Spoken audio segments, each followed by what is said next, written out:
Meet Winifred, a 24-year-old mortician who has taken over the father's mortuary. She's the youngest and the only female hearse driver in the industry, and she's on a mission to provide passionate care to families in need. You're welcome.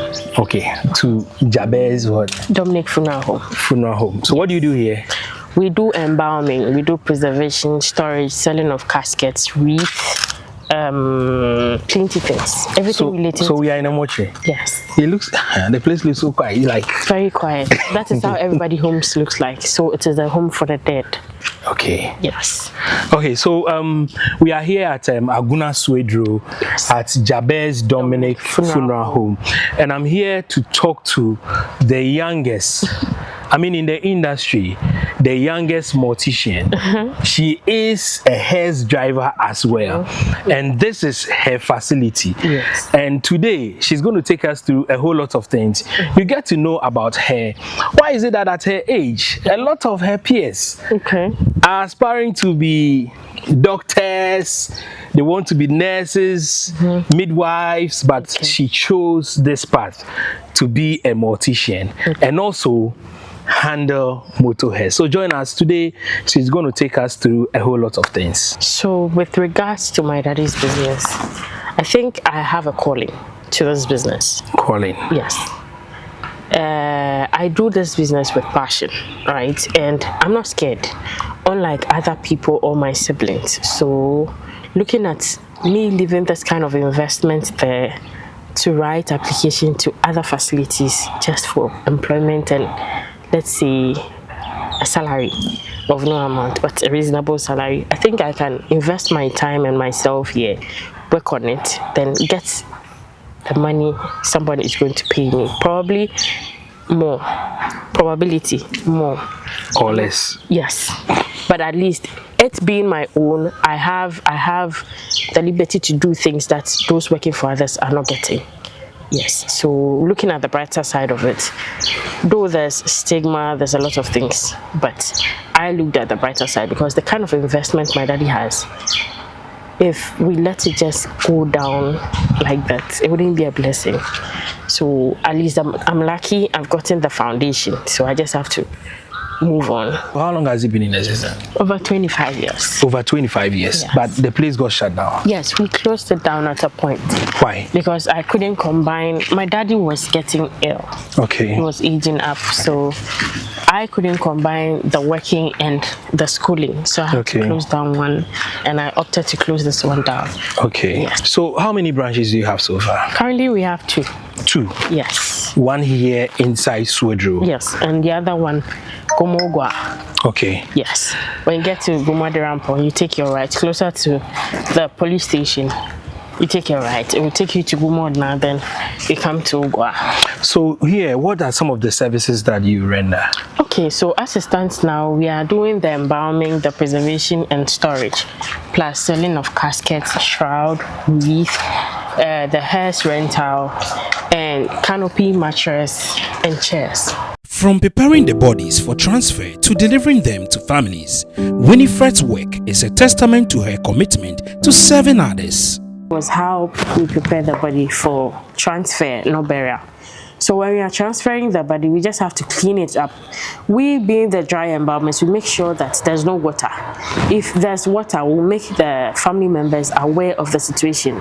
Then we place it in a body bag. You call a hearse, whether you're going to take ours or you're going to call some from outside, that's fine. It should be strictly a hearse to transport the body. So you give us where you are transporting the body to, the person transporting it, and the driver. So we take the number and their names. So if there's any situation or there's any problem that we have to go back, then we consult those people. So this is how we prepare the body for transfer. Yeah. Let's talk about spiritual. I'm told most of you in this industry, you have something. Something like? You have some spiritual backings. Oh, okay. Do you have spiritual backings? Yeah, I do have God. So you have spiritual backings. Yeah. Which juju man helped you? No, he's not juju. He is God. The Almighty God we own. That's what you have? Yes, that's what I have. Are you sure? Yeah. Like you don't have anything you have to smear on your face? No, I don't have anything like that. Do you pour libation before you work on the bodies? No. Nothing? Nothing. Are you scared of the bodies? No, I'm not. Why? I see them to be asleep. And how I was trained up in a way that sepaying da unyan. Yes, so with that, I just picture you to be asleep, which I'm not in any position to wake you up because I know that pain da unyan. Yes, so this is how I see everything. I've heard that people normally visit mortuaries to ask for the water you use in bathing the bodies. Have you experienced that before? So I've also heard that stories, but someone coming to me personally, no, I haven't experienced anybody come to me. But some of my workers sometimes, they complain to me that something of that sort happened. Yes, but people approached them. Yeah. But they refused. Yeah.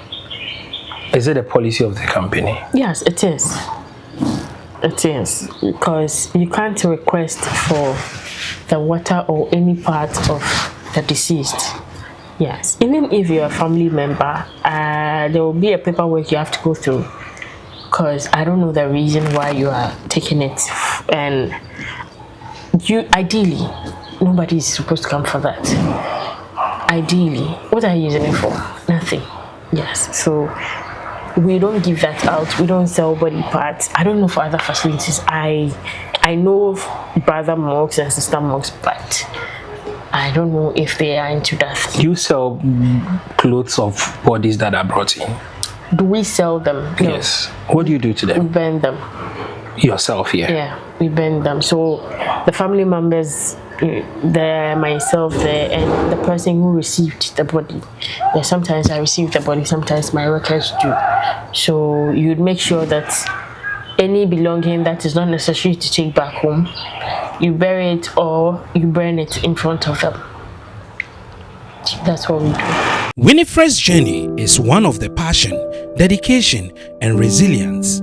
As we follow her through her daily routine, we gain insight in the challenges and rewards of her work. Normally, the challenge I face, I'll call it minor. It's not anything giddy because a lot of people tend to look down on ladies when they are into a particular kind of job.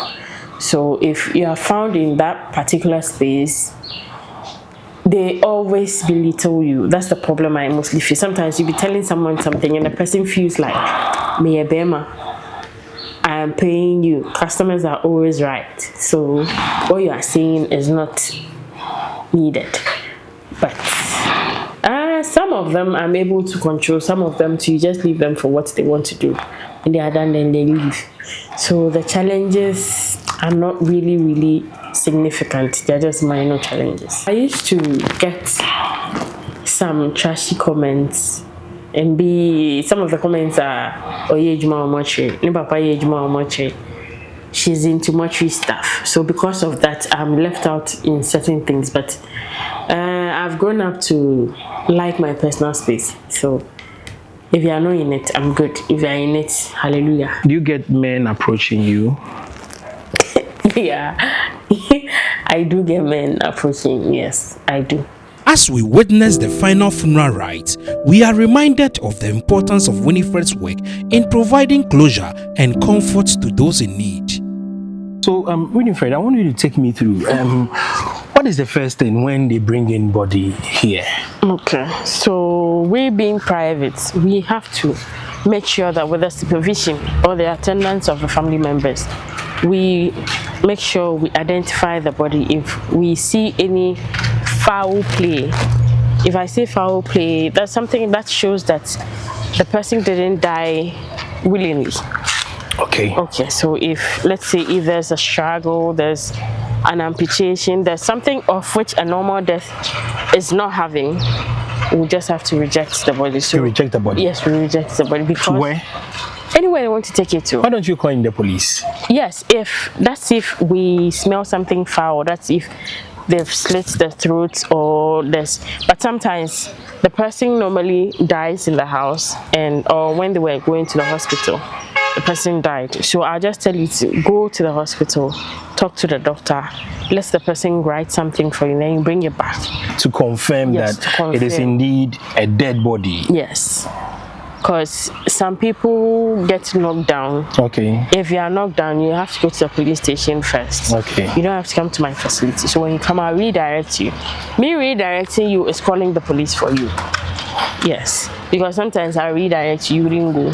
Okay. Yeah, so I have to, it is my obligation to call and inform the police that this is what has happened and this person is coming there. Sometimes the police will just tell you that let the person wait, I'm coming. Sometimes to the person. So they come in here? Yes, sometimes.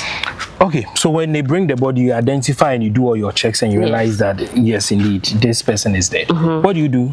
So after we've rectified the status of the person, we take the person to the slab. The slab is where the injection and everything is done. Do you do it instantly or you need to wait for some time? We need to wait for, ideally after 8 hours you can start, but to be on the safer side, just wait for 10 hours. 10 hours? Yes, after 10 hours you can start. It confirms the person dead because there's no oxygen, there's nothing that is supporting the person to breathe. So since the person has been lifeless for over 10 hours, if the person is truly dead, rigor mortis will set in, and after that setting in, decaying will follow. Yes, so that is when we can tell that the person is truly gone. So we take the person to the slab, we wash the person thoroughly because some people struggle before. With soap, sponge? Normally it's just plain water. Okay. Yes, so you just wash the person thoroughly because some people come with mess. So we have to clean everything up because you do all of them? Yes, because that is going to be a medium to breed insect. So we have to wash all those things away so that the body will be clean and nice. Then we start with everything. Yes. So depending on the size or the weight of the body, it's going to tell the concentration that we are going to use. Okay. Yes. We normally, the ideal thing we use is the formalin. So we measure the formalin according to your body size. So sometimes you have to be creative enough because you can't use the quantity of formalin that is going to fit a skinny person is not going to work for somebody a plus size person. So you just have to add extra. Okay. Yes. With that you can fit the body well without getting problems. But if you use the same measurement for the skinny person and the plus size person, you get problem. Yes. So after you are doing dry embalmment, not the normal refrigeration of the body. Yes. What's the difference between these two? Okay, so the only difference is the room temperature. Okay. Yes, one is placed in a fridge. One is not placed in a fridge, so there's room temperature. So the other one, mine is just after injection and everything, we leave it there to drain. So we're turning it upside down, we'll be rotating it so that we can get all the fluid out. But with the fridge, after injection and everything, you can just push the body inside and nothing will happen. How often do you go in to turn them? We go in to inspect. Inspection is done every day, but touching the body is not done every day because sometimes you realize the position that it is at is helping the water to come out easily. So you just have to leave the body there, but you just have to make sure that there's no heat. So with 2-3 days time, 4-5 days time, they just come and turn it over so that the side that was placed on the ground will get air. The dry embalmers, we don't like heat. Yes, heat causes the body to go bad. Do you have plans of maybe moving from dry embalmment to the refrigeration type? Yeah, I do have plans, but currently my state is not helping me go into that. So probably in 4-5 years time I can say I'd introduce that, but for now I'm sticking to the dry embalmment. Just the dry embalmment? Just the dry embalmment. Are you scared? Scared of? The bodies? No. Why? Because I'm used to it. I was born into the business. I was born into it, so I'm used to it. It's just like somebody being born into a poultry farm. The person is going to be abreast with everything. We are talking about live birds. Anything that you grow up in, you would have a fair idea of it. So that's how mine is. Well, we are talking about live birds and you are talking about poultry farm. The birds are alive. Yeah. We are talking about, so these are two different things altogether. Yes, you see, it doesn't really matter whether the thing we are talking about is living or dead. So far as you grew up in it, you are going to have an idea about it. Sometimes your dad will be a doctor. There will be certain things that he will teach you, you'll be abreast with it. It doesn't mean the person has to die before, but whatever you came to meet, since you go in, you engage with people in the facility, obviously you're going to have an idea about it. Wow. Yeah. Winifred, do you need help? Yeah, I do. You need help? I need help. What kind of help do you need? You need people to work with? Yes, I need people to work with. I need investors. And should I say influencers? No, advertisers. Okay. Yes, people to make sure that my name is out there. Not necessarily my name, but the facility's name is out there. If the facility's name is out there, we are going to be known or heard for this particular thing. So if you hear Jabez, you know that we are into this thing. So if you need something relating to this, you venture into my compound, I'll help you. So I need people to help me that way. To invest? Yeah. Buy a lot of heads for you? Yes, heads, adding extra facilities because there are places where they don't have the mortuary. Yes, so they would have to travel very far just to preserve their body before funeral time. And it's... Do you need workers? Currently, no, but in the future, yes. Oh, okay. Yes. You can handle all alone? Now. So now you are handling two facilities? Yes, currently I'm handling two facilities, but I'm almost at the spot where I'm employing female workers. I'm most concerned about the females. Yes, so I want them to also come and understand how the business is. And at least if they are also in it, they'll get something to do for themselves because ladies tend to be very vulnerable. So something that can help the society is by educating them and just training them to understand the concept of this business, and they go. How do we locate your facility? How do we locate your facility? Yeah, so if you're in Tredo, you just come to the landmark is the Jehovah Witnesses, their Kingdom Hall. Okay. Directly opposite, there's a fuel station. Behind the fuel station, yes, you would locate us. But if you're coming from Minibar, the same thing. That is when you get to the Kingdom Hall, you just ask around. They'll just tell you. It's not a place where it's difficult to find. No. What do you do here? So this is the entrance to mortuary. The entrance to your mortuary? This whole place is a mortuary on its own. It's a funeral home. But this is where the door that leads to where the embalming and preservation or storing is done. Okay. Yes. So if you are passed through here, meaning that before you would come out, meaning your time of removal is up. Okay. We, the workers, we go inside and come back. But those we push inside, they go inside and it takes a while before they come out. Yes, they come out the same way they were brought in. Okay. Yes. Currently it's locked. You can see it's locked. Okay. But I've requested for the keys. Okay. So if the keys should come in no time, I'll let you enter and have a feel of how the inside looks like. Enter now? Yes, now. No, now. Since you are here, at least you just... No, now. Oh. Let's do it some other time. It's fine. So some other time I'll try and enter. You have bodies in yes, now? We do have bodies in now. Okay, so I didn't prepare. You should have told me that I'll be touring. I wanted it to be a surprise. So yes. I'll prepare. That's fine. I'll prepare. That's I'll prepare fine. and come. So if I want you to, you have a contact number? Yeah. On our billboard, my daddy's number is Pat, but you see, sometimes people call even at dawn. My dad is gone, so I don't include his number in it. So this number is mine. Yes. Do you accept bodies only from Swedro, apart from... Oh, I accept bodies everywhere. Accra. Baby, everywhere. Distance is not a barrier. So far as you'd want to bring it to my facility, you just call me, give me a call. I'll just let you leave it. I'll pick it up myself. If you would get a hearse to transport it from where you are to my facility, that's fine. Winifred's story is a powerful reminder of the impact one person can have on their community. Join us as we explore the world of mortuary care and the remarkable women who are changing the face of this industry.